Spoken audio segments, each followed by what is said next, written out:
Life happens, and not always the way we expect it to. Every single day we face change, stress, and uncertainty.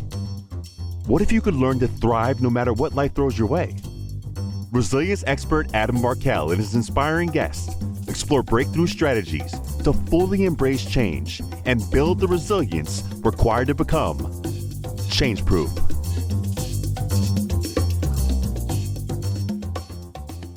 Darryll Stinson is an entrepreneur, pastor, a speaker, and a suicide survivor. Having played defensive end at Central Michigan University, Darryll attempted to take his own life in 2011 due to an athletic career-ending injury. Through a second chance, he came to believe that his life mattered and began the arduous journey of discovering what his identity and purpose was outside of sports. In today's replay episode, we discuss the power to turn every loss into a lesson, how gratitude is a strategy instead of a core belief of ours, and how to utilize the power of uncertainty. Enjoy. Hey, everybody, it's Adam Markel, and welcome back to another episode of the Conscious Pivot podcast. I am feeling very, very lucky, I guess is the word I'm going to use today for just to be here.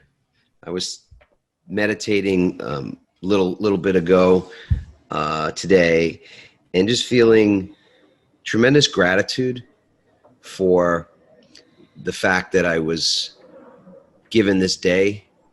And that gratitude just sort of started to extend in all directions for me today. I started thinking about all the things that I'm grateful for in this moment and all the things I'm grateful for in being given a day to explore, to see unfold, to witness miracles potentially, and most likely in my experience, there's so many miracles around us, not always paying attention to them, but they're always there.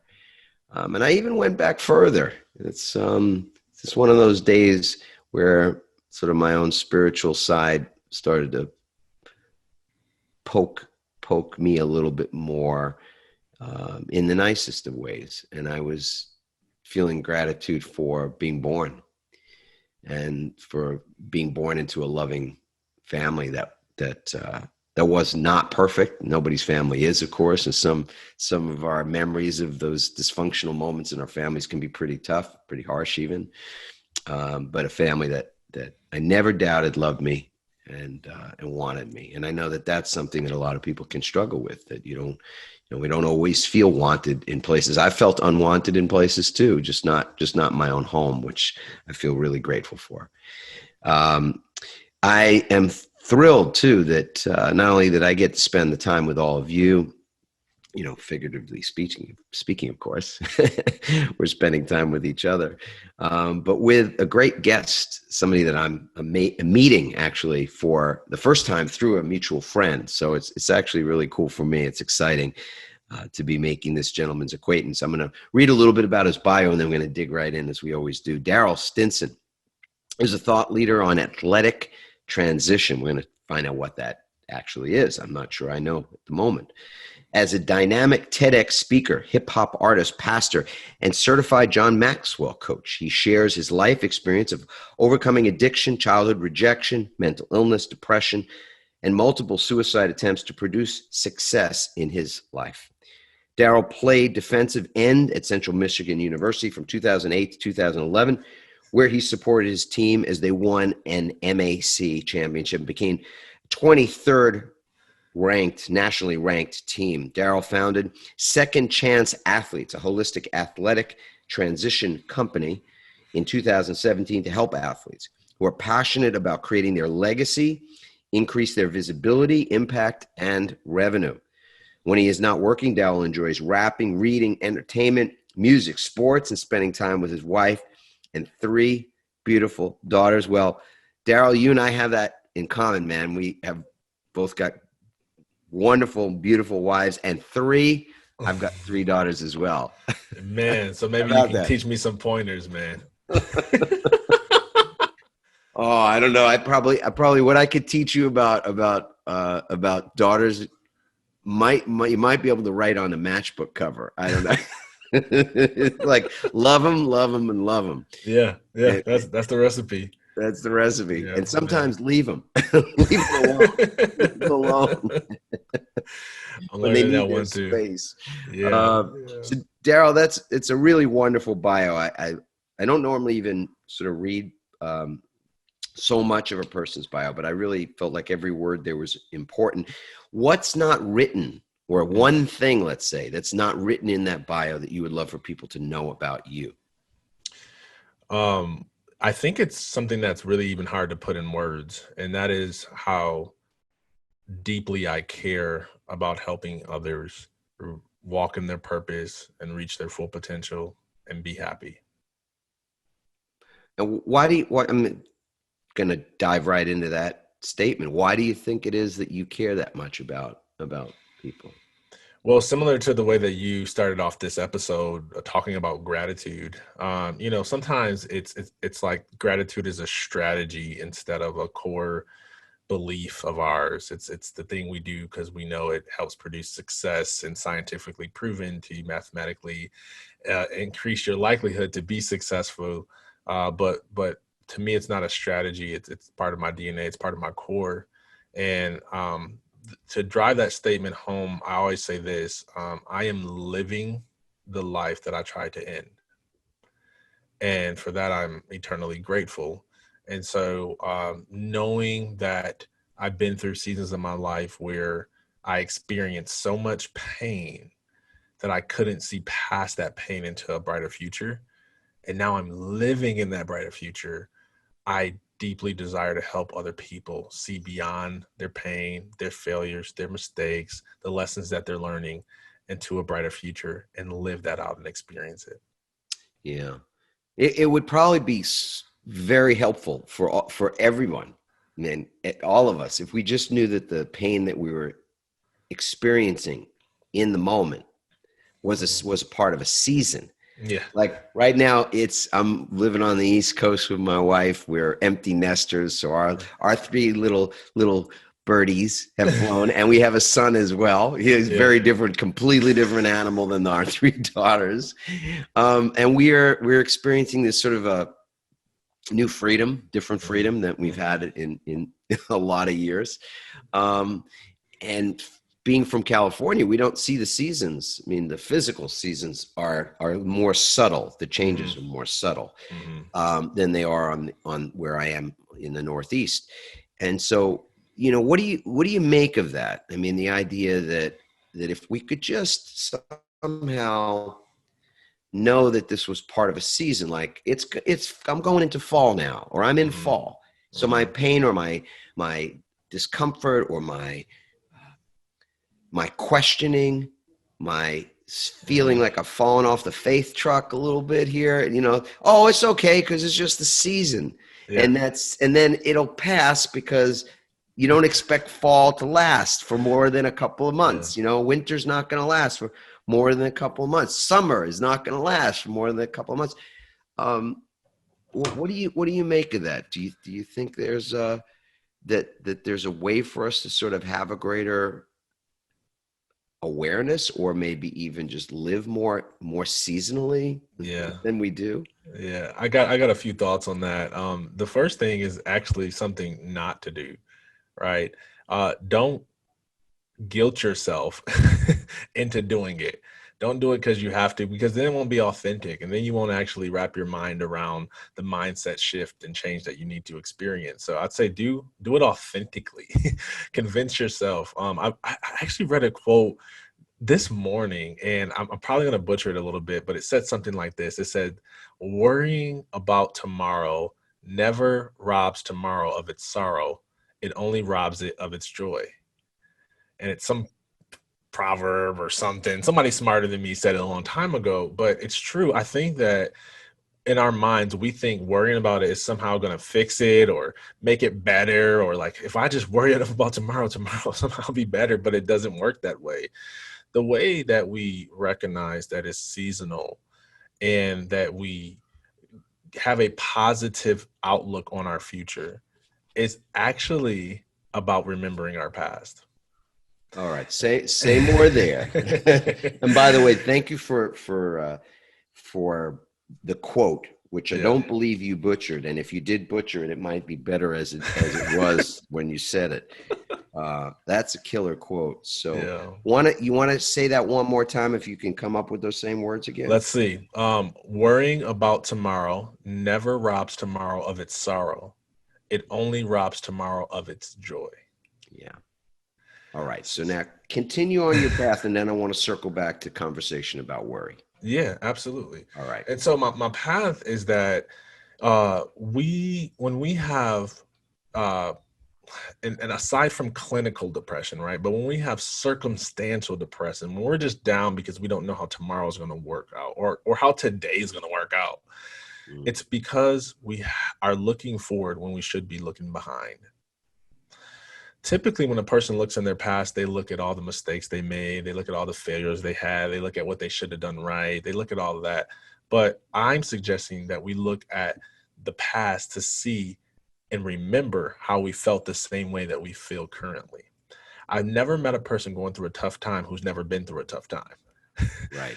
But we just forget that I felt overwhelmed. I felt like this season was going to last forever. I felt like I was never going to make it out. I felt like I was going to die I felt like this embarrassment or this failure is going to be the end of my career or my future or my family. And it wasn't. You lived to fight another day. And if you could just remember that you've been through worse or you've been through it or you've been through struggle and you've made it out on the other side, it's actually remembering what you've been through that helps you develop the grit and perseverance needed today to keep moving forward. So I was going to ask you for your definition of resilience, but I feel as though you just gave it to us. So I'm going to ask you anyway. How would you define resilience then? Resilience is a decision to keep going when nothing in you feels like keep going. And I use that word decision very intentionally because sometimes we think it's magic. It's a willpower. You've got more mojo than I've got. And it's really that you just make a decision that, you know what, I'm going to bounce back from this. I'm going to get up from this. I'm not going to let this failure define me. I'm actually going to take a lesson from this failure, from this rejection, from this pain, from this success, and I'm going to keep being resilient moving forward. Yes.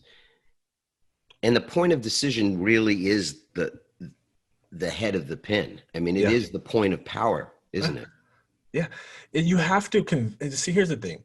That's why I said don't guilt it. You have to authentically decide enough is enough. I'm moving forward. I'm not going back. I'm not going to hang my head another day. I'm going to look for the positive in the worst of circumstances. You have to make that decision. And the moment you do that, you know what happens. It increases your awareness. More opportunities are available to you. You start to see things that you're going to find whatever you're looking for. So why not look for the best? Yeah. I couldn't agree. I mean, I couldn't agree more. The decision, I think maybe another few words on the power of a decision is worthwhile, because I think what we often feel, and this is maybe, I want to circle back to what you said about looking behind, looking in the past, because what I love about that is it's counterintuitive. So often it is that we're being told, be present. Stay in the present, of course. Don't look behind. Don't look in the past. Because so often it is that we are looking in the past. We're looking at our mistakes, et cetera. And in the moment when you make a decision, when you decide, yes, I'm going to be resilient. Yes, I'll rise above, or I'll bounce back, or I'll give myself a break. I'll forgive myself. Like what a pointed decision that is, the day that or in the moment that you decide, I'm going to forgive myself. Powerful. Let alone forgive others, but just to forgive yourself. It's in that moment of making a decision that the past disappears. Meaning, just because you made mistakes yesterday or even a minute ago, because when we talk about decision maker, we're talking about stuff that's happening invisibly. This is soundless words are being formulated inside of our heads. And so our mind says, okay, I'm done. This is my point of decision right now. That's happening without a sound. And in that moment that you made that decision, it doesn't matter that 60 seconds ago, you had a thought that was all about like, man, I can't go another minute. I can't do enough. I can't, I can't live another second. But then a second later, your mind has the capacity to simply decide, no, scratch that, erase that. What I just said was total bullshit. That is completely makes no, right? Yeah.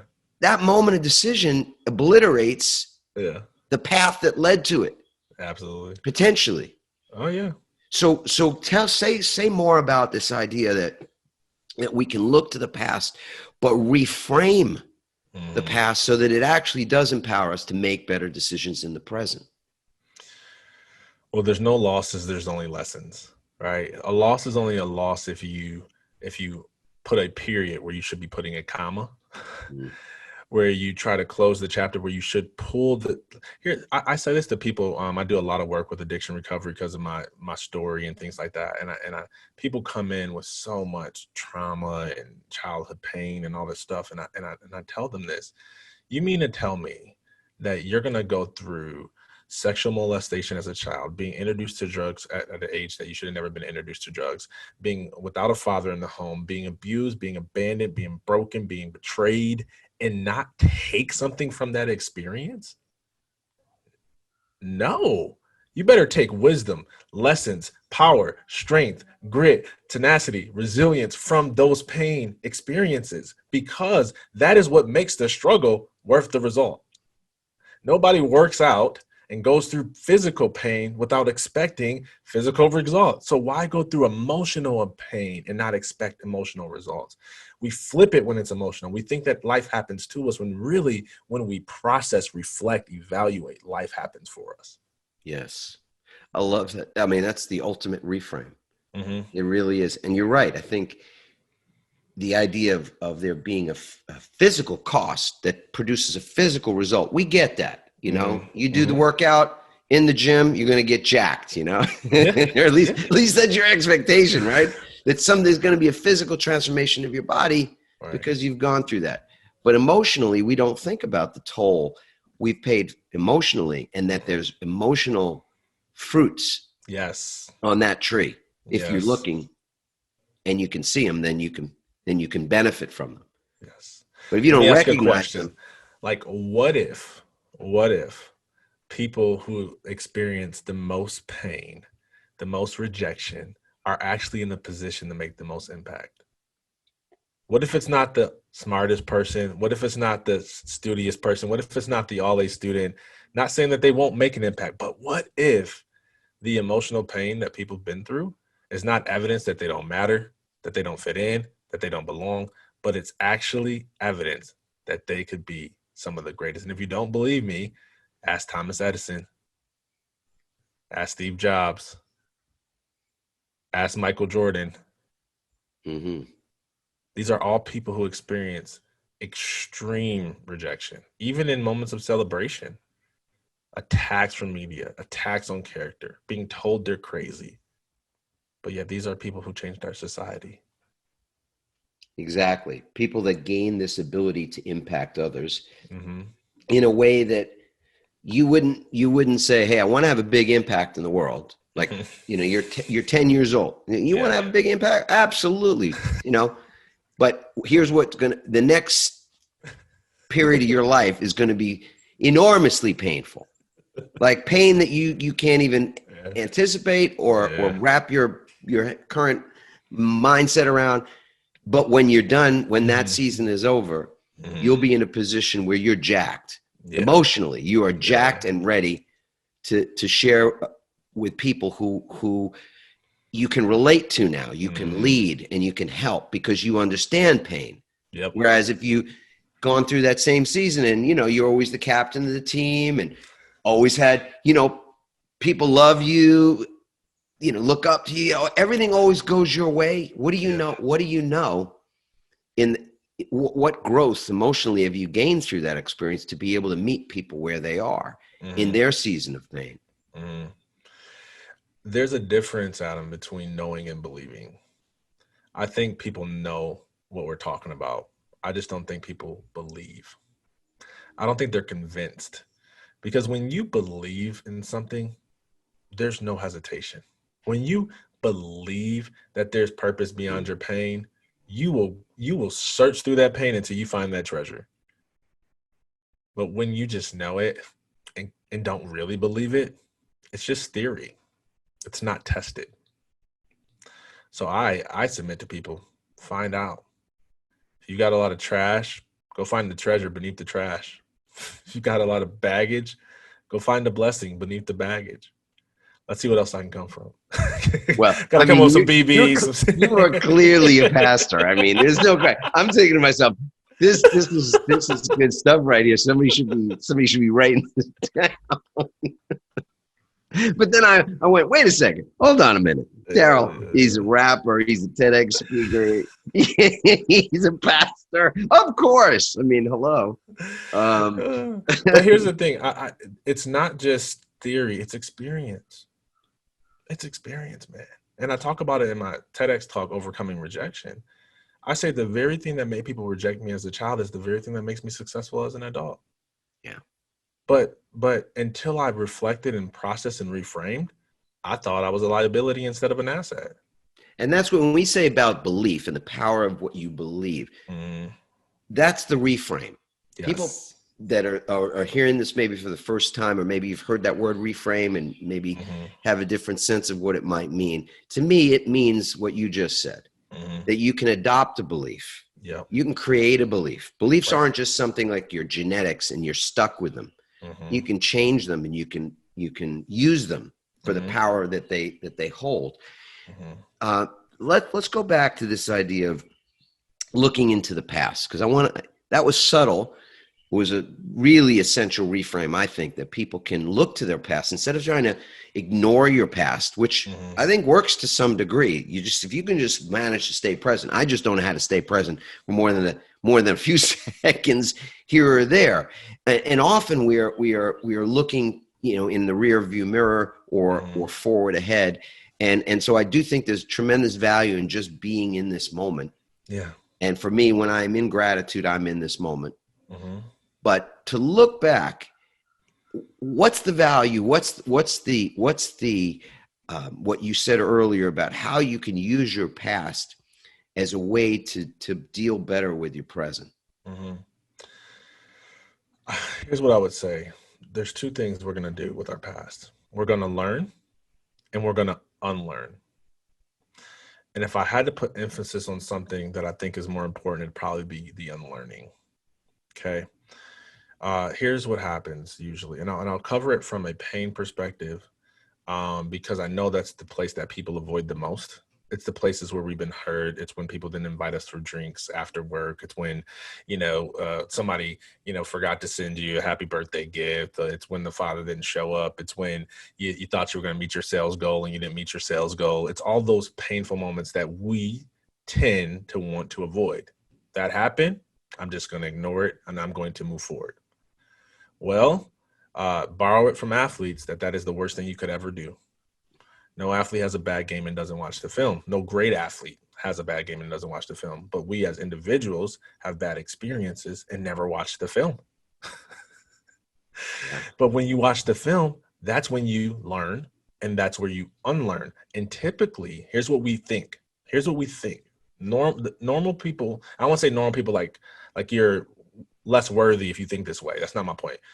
I just mean like there's an elevated thought pattern. So the lower way to think is that because this thing, let me say this in a way that people can get it, because I really want people to grasp this, right? So when something happens to you, typically we want to avoid it, and we want to think that by avoiding it, we don't have to deal with it, not realizing that it still comes into our future with us. And I always say it this way, that unprocessed pain becomes ill-processed pain. Okay. In other words, we don't process it, and we think that because we don't process it, that it's not doing anything to us. But typically what happens is we start to make wrong conclusions. Oh, I didn't make that sales goal because I'm not good enough and I don't need to be in sales. Oh, that person didn't say yes to marrying me because there's something wrong with me and I'm not worthy to be married to. And we make these irrational conclusions because we never really process the pain. That's why in my TEDx talk, I talk about when rejection happens, you can see it as protection, or here's the big one, projection, right? Projection is when someone projects their insecurities, their fears onto you. It's a reflection of how they feel inwardly about themselves. And so since they're critical of themselves, they're critical of you. So when I got teased when I was a kid for being a black kid that, quote unquote, I'm doing air quotes, talks white, which really means proper, that I thought that something was wrong with me. I internalized it. Yeah. In retrospect, as I drew from the past, what I learned is that, man, those kids were projecting their fears and insecurities onto me. They didn't know how to be anything other than what everyone thought was cool or popular. They didn't know how to be their unique selves. And since they didn't know how to be unique, they tried to make me conform. And it's different for each one of us, for everyone. So here, I had to unlearn that there was nothing wrong with the way that I talked. That actually, because I developed this belief that who I was wasn't enough to be liked or loved by others. And so I had to unlearn that belief. And I think we're so focused on learning, on moving forward. We read podcasts. I mean, self-help books is the #1 category in the bestsellers. And we want to learn. Here's what I'm suggesting. How about you go back and unlearn some lies that you believed? Indeed. And then you said something earlier about how if you only knew, you know, it's sort of like an exercise that sometimes is done in a seminar where they have you, or I've done this when I've led seminars myself, where we had people write a letter to your former self. Like pretend that you're a 80-year-old person who's gained all this tremendous wisdom, and you're good. You're alive. You're well. you made it. You're in the sort of the place where you can look back and realize that everything led you to where you are. Like Dr. King, I believe, said something along the lines of, so much of living is just like walking in a dark staircase. Mm-hmm. And when you get to the top, you can look back and see how all the stairs were ordered just so perfectly to lead you to where you are. But along the way, you couldn't see. There was a lot of uncertainty. There's a lot of fear. So if you could go back and speak to your younger self, whether that was your 12-year-old self or your 26-year-old self or whenever it was, your 45-year-old self, that's worrying, as so many people right now, we're in a season of great worry. I think we worry anyway. I mean, like always, but where we are at present, I think there's a tremendous amount of additional worrying. I mean, all the statistics that I've read about the increase in the incidence of anxiety, of depression, the suicidal thoughts that are more having more frequently for people. In fact, in June, statistically, 1 in 4 18 to 24-year-olds had considered suicide. Can you imagine that? 1 in 4 of that demographic had considered suicide in the month of June. So you go, that's the environment. That's the context that we're living in right now. If you could go back and speak to that younger version of yourself and say, hey, listen, you're going to be okay. I mean, I'm not saying it isn't a rocky road. I'm not saying, or let's say that you're not going to have a wild ride, a great adventure, an amazing journey. But know one thing, you don't have to worry nearly as much as you are.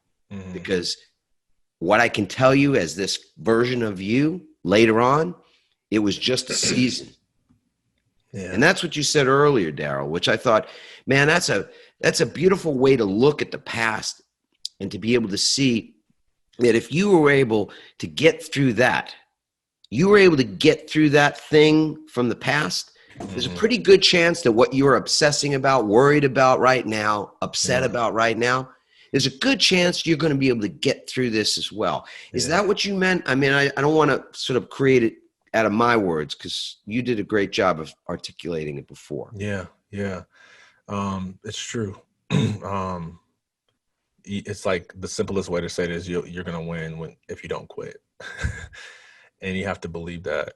You asked the question about what would I go back and tell my younger self? And I think it's an interesting question because it's a question that I thought deeply about. And And here's usually what people answer, and they come up with all this stuff that we only can cognitively understand as adults. Right. And it's like all this deep stuff that I'm like, man, my brain wasn't even developed enough I was still trying to figure out how to put on my pants the right way. Like I couldn't tie my shoes except for bunny ears. But my daughter, when she was 5, she's 6 now.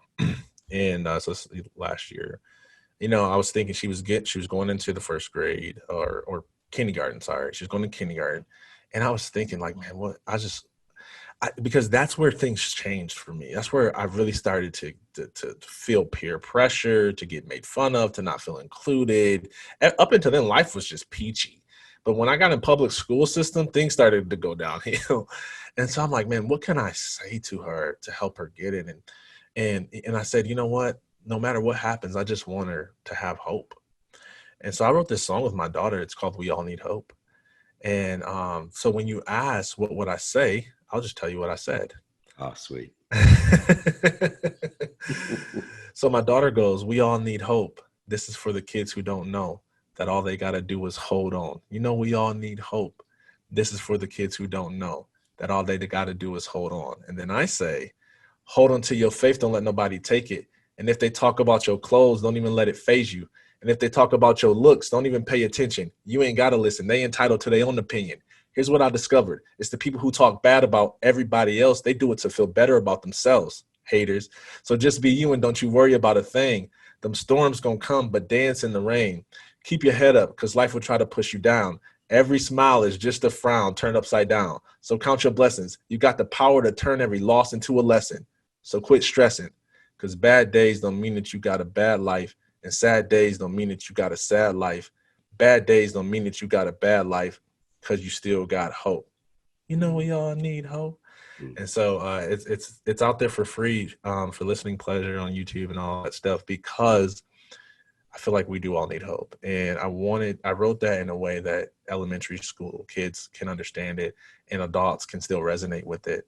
Because at the end of the day, that's what we're fighting for is hope. We really don't know if we are free to hope because we don't want our hope to be deferred. We don't want our hope to be disappointed. We don't want to have big dreams and fail.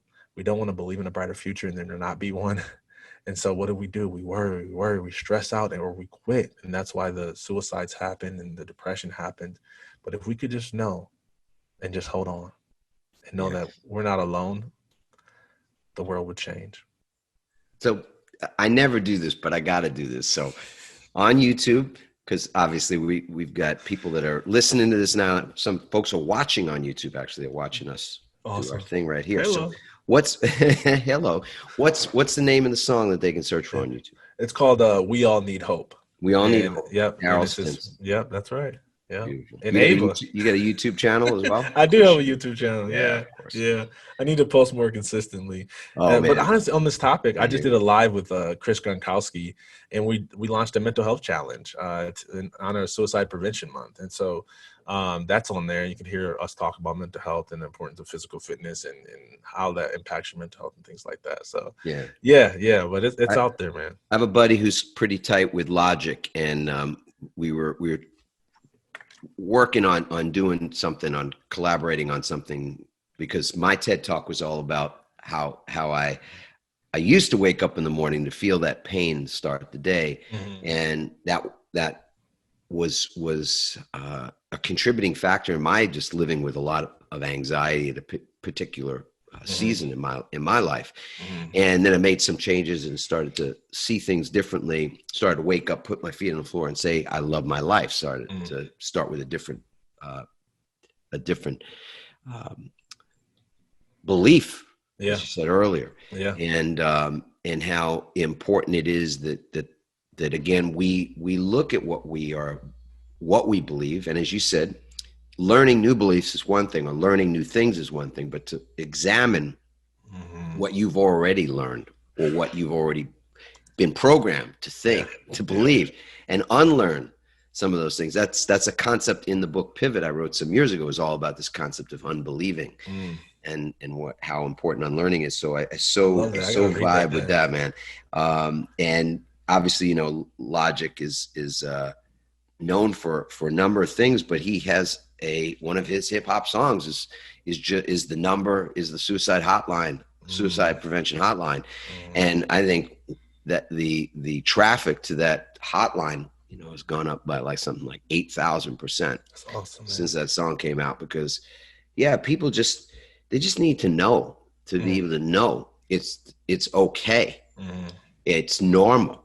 There's nothing unusual about what you might be feeling. And not only is it that you're not alone, you're not unusual, it's normal, all that kind of stuff, but you're going to be okay. Yeah. Like if you could just be your older self for a minute, just transport, Star Trek your ass to the future and look back and go, yo, I'm going to be fine. Look at me, like, to use your words, look at me stressing, right? I'm stressing, but I don't need to be. I mean,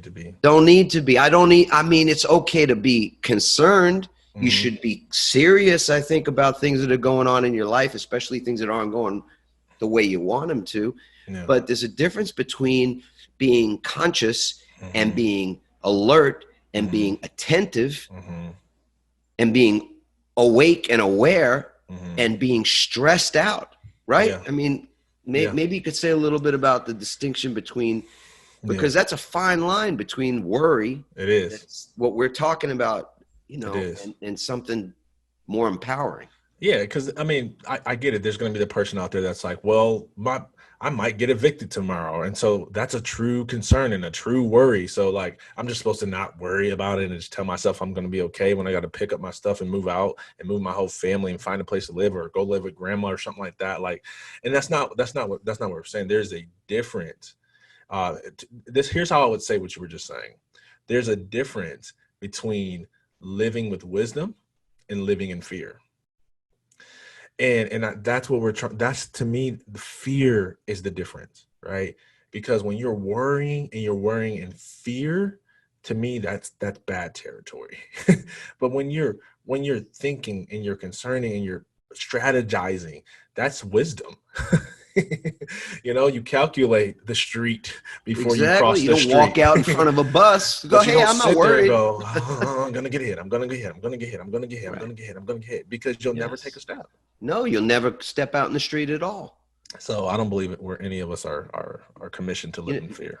It's nothing that's worthwhile in my experience in life comes without the price of it being difficult at times, that it will cause you to be sort of looking for greater understanding. If you're a faith based person, like if spirit is something that's on your heart, if you're in, and I don't mind saying God, but it doesn't have to be God, but if you just know there's something more that you're wanting to experience and that you're seeking, even, you're going to have these moments where you're just totally lost and confused. And I think that fear is one of those things, because even in the Bible, where fear, the fear of God is talked about, and where it's represented in various shapes and forms, it can be fear in the sense that we think of fear, something I'm supposed to be afraid of, or it can be something that you have reverence for. Like a fear of walking out into traffic is not about not walking out. It's not a fear like touching a hot pot. It's not a fear of touching a hot pot. It's reverence for the heat. So you don't touch it with your bare hands. You pick it up with a thing. You don't step out in the street when the trucks are moving, past. You wait till there's a space. That's right. It's reverence, it's respect, and fear. So fear, both, even that word, it's got a bad rap. It's got a bad rap because everything gets kind of thrown out with that word. Yeah.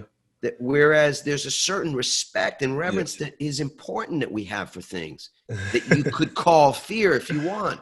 I love it. I think you're the pastor now, man. Oh man, it's true. But you're right. You're exactly right, man. And that's the right perspective to have. It's having respect for the fire. It's having respect for the power of a thing. But it's not living in fear because the thing has power. And that's why one of my favorite quotes, I get asked this a lot of time on podcasts. They say, "Oh, what's your favorite quote?" Right? And I always say it's this one, man. It's our greatest fear is not that we're inadequate, but it's that we're powerful beyond measure. Exactly. And I think deep in our hearts, that's right. And that's so true, because I think that we gravitate towards those things that seem to be more powerful than us, our bills, our circumstances, whatever obstacle we need to overcome. But deep down inside, we know we're greater than that thing that's in front of us. Yes. But we're just afraid to do it. It's I don't know what it is about that is so scary. The idea that you could play, that you are powerful beyond measure. What is it about that there's an element, that there's a spark of divinity in us that scares us at the same time? Comparison. We spend too much time comparing ourselves to other people who aren't called to do the same things we're called to, or equipped to do the same thing we're equipped to. And so we're a Ferrari comparing ourselves to a Maserati, and we think something's wrong with us. Like, it has nothing to do. We're just different. Or we're a bird and we're comparing ourselves to an alligator, and we think that something's wrong with us. And it's all comparison. And that's why the suicide rates and the depression rates are going up. Social media just gives us more opportunities to compare. Like, I heard somebody say that I was depressed. No, I was happy until I went on Facebook. Like, you start seeing everybody's highlights reel, and you're like, no, man. I didn't realize how miserable I should be. I just didn't recognize. And that's what it is, man. So I think people know that they're like gifted or something, but they just don't think that they discount their gifts because they compare theirs to others. Yeah. Interesting. And there's so much. So even if everyone in the world was singers, which we're all not, right? I wish I could sing. I can't. Me too. Everyone in the world, sing, but I sing nonetheless. Do you really? I love to sing. I mean, I love to sing too. And I'll sing publicly too, as crazy as that is. Yeah. I don't know. So there's a movie out that called As I See It. I don't know. I haven't seen it. Or The Way I See It, not As I See It, The Way I See It. And it's this guy, Pete Souza, who's got a crazy Instagram account where he's constantly posting pictures from his 8 years as the chief photographer for the White House during Obama's administration. So he's with President Obama, 24/7 kind of, and has, unlimited access. And he's got all these photos that he posts on his Instagram account. And he did a movie about it. It's out right now, but there's a place in that movie where he's just talking about how it is that that these pictures are conveying something non-verbally that we've got to pay attention to, and he didn't even believe that he could tell this story. Like, he was the guy behind the scenes. He's not the singer. He's the guy who's photographing the singer. Yeah. And yet now he stepped out. So it's that Marianne quote for him, because, after his gig there ended and he's not happy with what he's seeing in the world at the moment, he said, look, I'm going to become political. I wasn't. I was behind the scenes. I'm behind I'm behind the lens, not in front of it. And now he's a guy who stepped out into the lights, into his spotlight, and is doing some pretty remarkable things. Love that. It's quite. Let me say why I love that, because there's something beautiful in what you just said that I want people to get. And it's one of the things that is in our purpose discovery process that we walk people through, and it's this question that what frustrates you, right? And because oftentimes what frustrates you is evidence that you're called to be a part of the solution to that problem. And so here he is watching the problem, feeling like, can I do something? Can I do something? Should I do something? Should I do something? And then the answer is, like, if you notice it and it burdens you and you're passionate about it, go for it, because it's calling out to you, because there's something in you that can be part of the solution to that problem. So to the people in the room that are frustrated by stuff, it doesn't have to be politics. I think everyone's always a degree of frustrated with politics, but you know what I'm talking about. The thing that you just can't shut up about because it irritates you so much, right? Like me, I can't stand bad marketing copy. Like it just gets on my nerves, especially when I hear it, because I think of all the money that's being wasted that could be spent doing good for the world. If somebody would just understand how to actually tell the story via words. And so it's because I'm a marketing expert, right? And so if there's something in my makeup that's natural to me that makes me frustrated with that problem because I'm supposed to be a solution to that problem. So I want people to get that. And that's a powerful story that he's watching this and now he feels this compelling pull to be a part of a solution. So I love that. Yeah, exactly. So, this conversation to me could go on forever because you and I just, we could go from one riff to the next. Yeah. What is there something on your heart that you want to share that's going on for you right now? I started the podcast with what was on my heart at the moment. And interestingly enough, I think it dovetails with a lot of your history. So I felt like that was coming up. Is there something coming up for you right now that you want to share?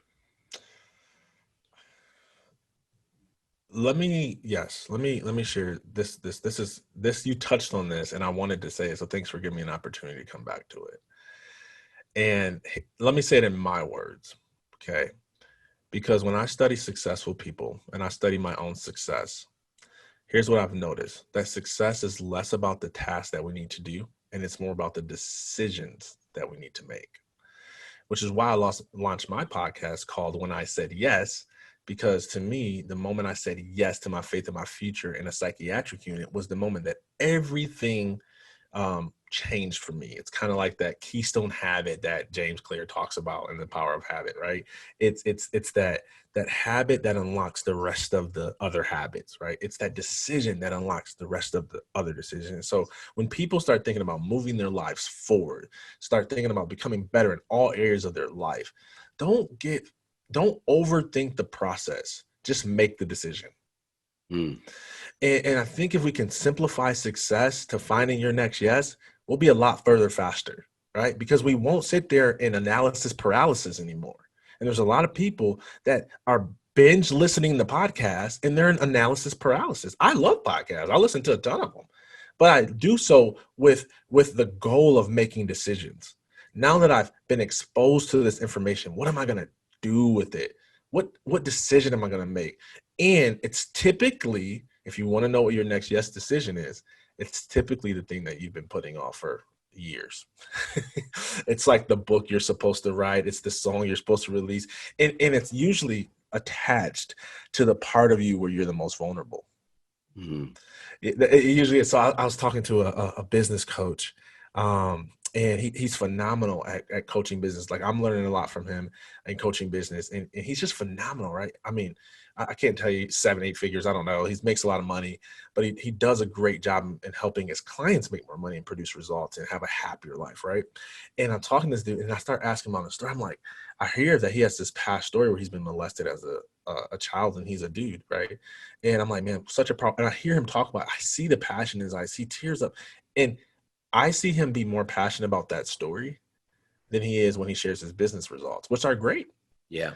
And I heard that, and I said, hey, man, I think you should speak more.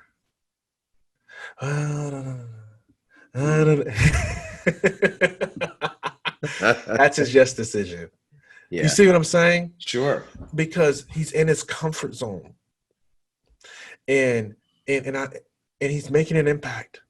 But to me, my greatest fear is not failure. My greatest fear is being successful at the wrong thing. So right now, I think this dovetails nicely into a conversation or part of our conversation about uncertainty. Because I think a lot of people stick to the status quo. The devil they know. And they do that because uncertainty is unbearable. Yeah. That the pain of not knowing. Scary as crap. Back to that, right? So how do you, and I'm throwing this right in your lap, and it's a pretty hot potato. How do you leverage the power of what is uncertain? Is there power in uncertainty that is leverageable? I try to take every negative and make it a positive. Okay. It's like, it's in my nature. Like it's really hard for me to look at negatives and not But let's not even positive or negative the thing. Like when something's uncertain, we don't even know. Like right now, in the midst of this pandemic, it could be, I mean, we've got enough distance, right? There's enough yardage behind us that we can look back and go, there are people who've made their fortunes. I know that my son-in-law has his internet marketing business has blown up. Of course. And Zoom, like the platform we're on right now, has blown up. So there are businesses that this was a catalyst for great prosperity and wealth and everything. And there are businesses that have been sidelined, others that have been been driven to bankruptcy, top companies, gyms, restaurants, chains of things, stores that have been around forever, hundreds of years, gone. So all at the same time. So we know that the uncertainty about the future, like, is the pandemic ending? Is it going to come back? What's the future going to look like? Will it ever go back to what we knew before? Or will be, and all of those kind of things. And you go, all right, so that's the uncertainty ahead. It poses the opportunity for both people to be very, very happy about it, and for others to be, not in the same place. So what I'm asking you is, what's the power in uncertainty? Is there power in the uncertainty itself? Yeah. Uncertainty makes life interesting, and it makes a great story. Everybody loves the Rocky story. Nobody wants to be Rocky in the story. And so I get it. Like I remember the pandemic hit, and I'm a speaker. And so I lost 80% of my income. And I was like, oh, in a minute. And instantly, literally in a heartbeat. In about a week or two, but after people seeing that it wasn't coming back, and it started with postpone, and then it went to cancellation, and I'm like, oh crap, what am I going to do? Like, that's a big hit, especially considering that my pastoral salary is only a certain amount, and so that's it was the same for us. We had every single gig within a month was either postponed or canceled, and that was a good sized chunk of our future income. Oh yeah. I got it, man. So but my point is, that's why I say you got to view every negative as a positive, because the uncertainty is neutral, just like money is neutral. It's not bad or evil or good. It's what you do with it. So it's what you do with your uncertainty that makes it good or bad. But what people tend to do is make it a bad thing. Things are uncertain, so now I'm going to worry. Things are uncertain, so now I'm going to drink. Things are uncertain, so now I'm going to take, the domestic violence. I just read some statistic. It went up like 22% since pandemic. Like, we're doing the wrong thing with uncertainty. When uncertain times hit, here's how I reframe it. I get excited. I'm telling you, I'm like, this is fun. And let me give you this mindset, because people are going to think I'm crazy, but I'm like, no, listen. Every game-winning shot you ever saw in basketball came in moments of uncertainty. The most exciting play in sports is on the birthbed of uncertainty. Now, this is great, and this is motivational. Now, it's inspirational, even better. But now let's get tangible. I'm just pressing you here a little bit, because I know because that's the stuff. And I'm not diluting the importance of people being able to say, you know what, I can embrace this uncertainty because I can be excited about it. Is there something more that we can say about it? That, again, if you could talk to your younger self, your former, that younger version of you, and say, hey, listen, remember that time when you were so uncertain? Remember that uncertainty created all that fear inside of you, all that worry and anxiety inside of you? Well, take a look back at the history. Just flip back the pages and see, you were okay. The world was okay. Everything evolved to where it needed to go and needed to be, so that we could get to where we are today. Yeah. And we're still okay, right? Pinch, right? Oh yeah, I'm still alive. I'm still breathing. I'm still smiling, right? Must be okay. Must be all right. Must be all right. I know tomorrow the world's going to fall apart. I got that. Yeah. I got it. Tomorrow's going to be a dark, dark day, right? But I'm okay today, right? We always think tomorrow's going to be the day, or next week, before the election, after the election, who's going to be on the Supreme Court, who's not going to be always going to be looking ahead and saying, dark times ahead, except not so much. That's I'm a little older than you now, maybe so much, maybe I don't know. We'll see. I shaved. See, my beard's gone today. But you look good, man. the one thing I know for sure, and looking back at my life, having seen the Great Recession, having seen 9/11, having children, babies around the time when the world was coming apart at the seams, and a number of other things that go back further. I was born in the 60s, mid 60s, so I don't remember what the civil rights movement was like then. I don't remember the assassination of Dr. King, of the two Kennedys. I don't remember those things, even though I was alive during some of them.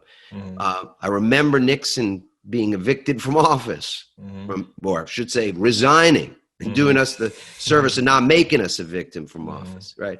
I remember what it was like in the late 70s when things were really difficult. My parents couldn't buy a house. Inflation was so high and interest rates were like 18%. You can't buy a house on a like those were tough times.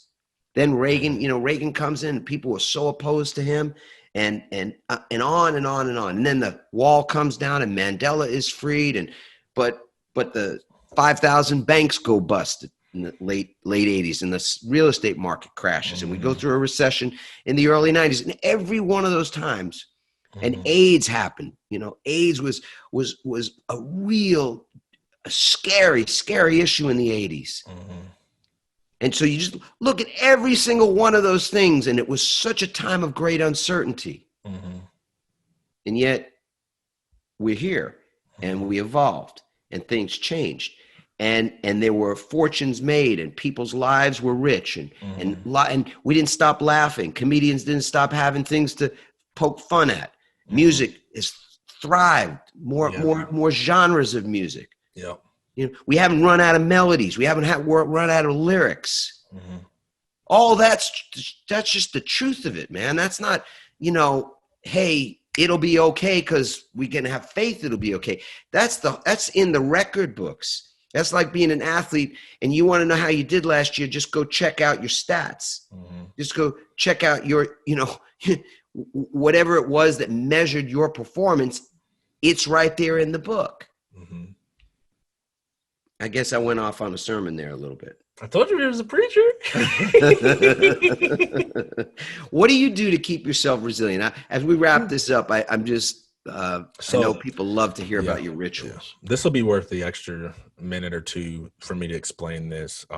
If people are listening at this point, they're going to get a huge gift, because I know what you're asking me, and I know people are probably saying the same thing, because I used to say the same thing.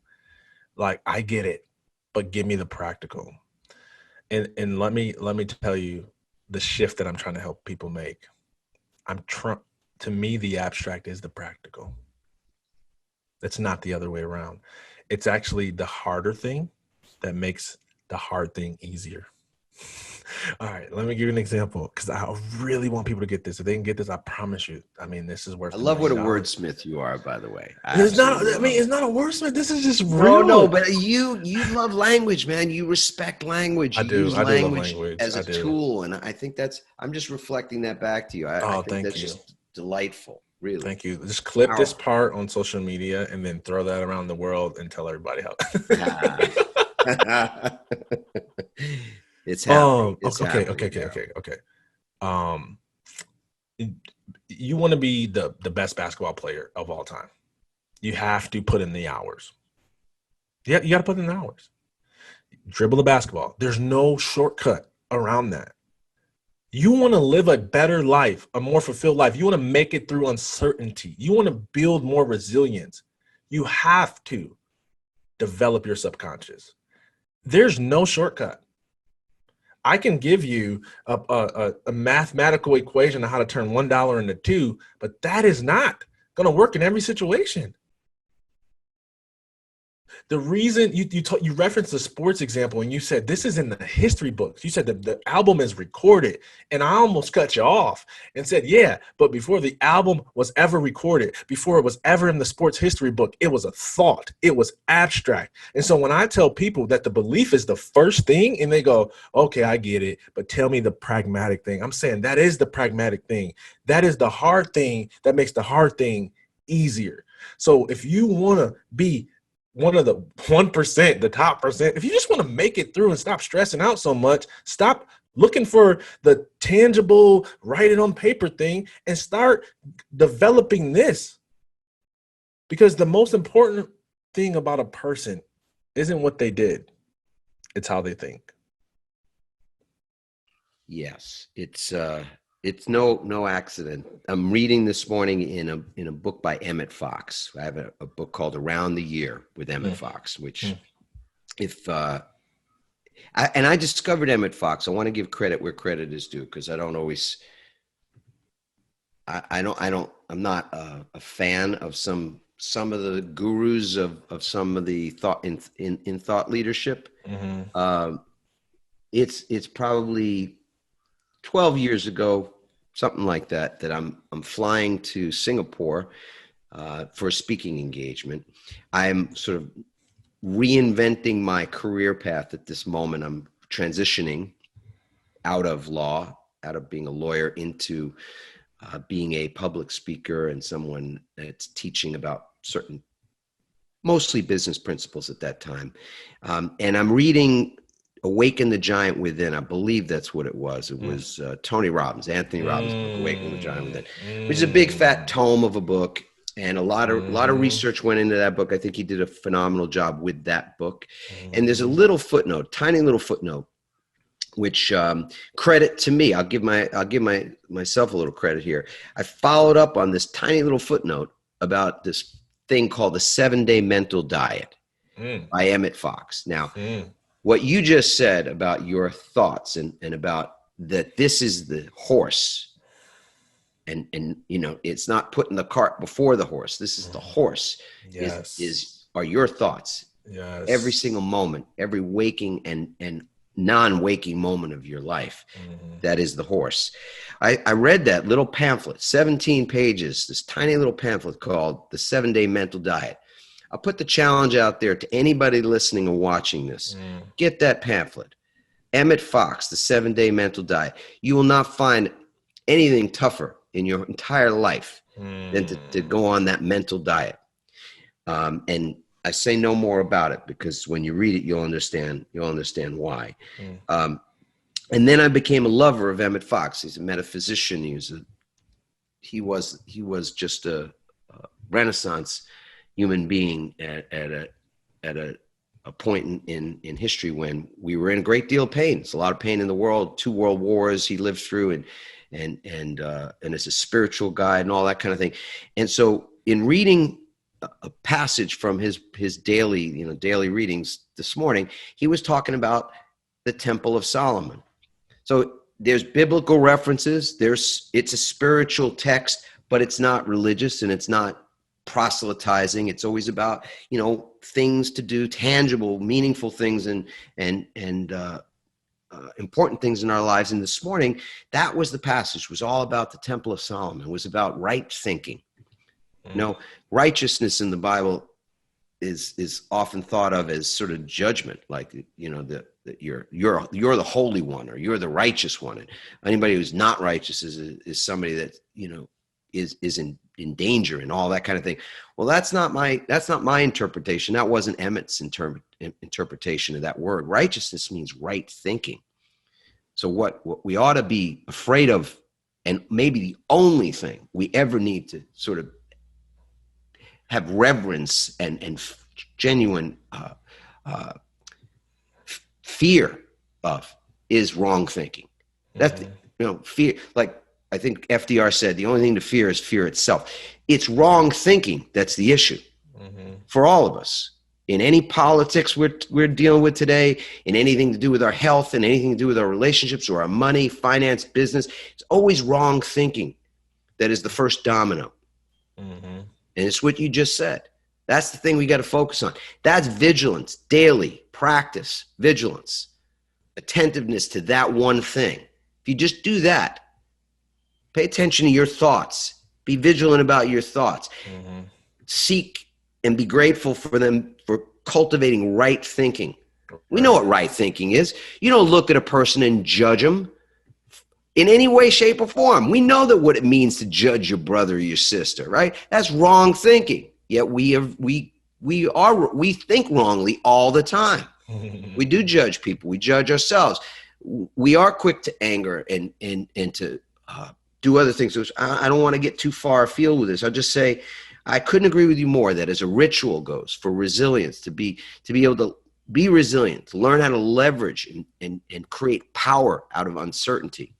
The first thing that we've always got to look to is our own thinking. What can we do there? Darryll, I have so enjoyed talking to you today, meeting you and speaking. Me too. I enjoyed talking to you and meeting you. And I appreciate you normalizing a mental health conversation. If you ever been in a church and everybody's sitting down, you don't want to be the one person to stand up. That's kind of like what the mental health conversation is like in the world today. If you talk about depressing thoughts, you're like the oddball in the room, but you using your platform to normalize that conversation, I really appreciate it for the work that I do. And man, I hope everyone listens to this and makes a decision that'll change your life. Yeah. So we'll have full show notes, Darryll, where people can find out more about you, the work you're doing, the TEDx that you've done, the YouTube channel you've got with just such beautiful things. I just already know that you're one of those people that others can look to help them and gain clarity. I mean, it's every day. It can be, the bright sunny day, and it can still be difficult. We all have that. So I know my TED Talk was all about those 4 words, those waking words. I love my life. Do you have any waking words? I like those. I love my life. I say that all the time. Do you? I do. Even bad. Like I said, uncertainty. I was like, everyone at the office was stressing out, and I was like, let's go. Let's go. This is like, we're behind, we're losing money. We got to lay people off. Let's do it. Not like in a, not being, sensitive to the lives, but just like this, like we're like this uncertainty in this challenge makes life interesting. So I love my life. No matter what. Those are my words. There's the thing you said earlier. It's a comma, not a period. That's right. No matter what. Right. That's right. Yeah. Wow. But I love it, man. If I resonated with anyone in any type of way, just reach out to me, DarrylStinson.com, and let's just connect. We'll figure it out. Whatever. Always. I do so much now that I'm just like, I don't know. If it resonates, you're supposed to reach out. Just reach out, and we'll figure it out. We'll go from there. No doubt. And I'll say this too as we finish up this episode. We've been doing something with corporations for a number of years now. Hundreds of companies, thousands and thousands of employees that we help them to establish a baseline for their own personal resilience, mentally, emotionally, as you spoke about earlier, physically, and even spiritually.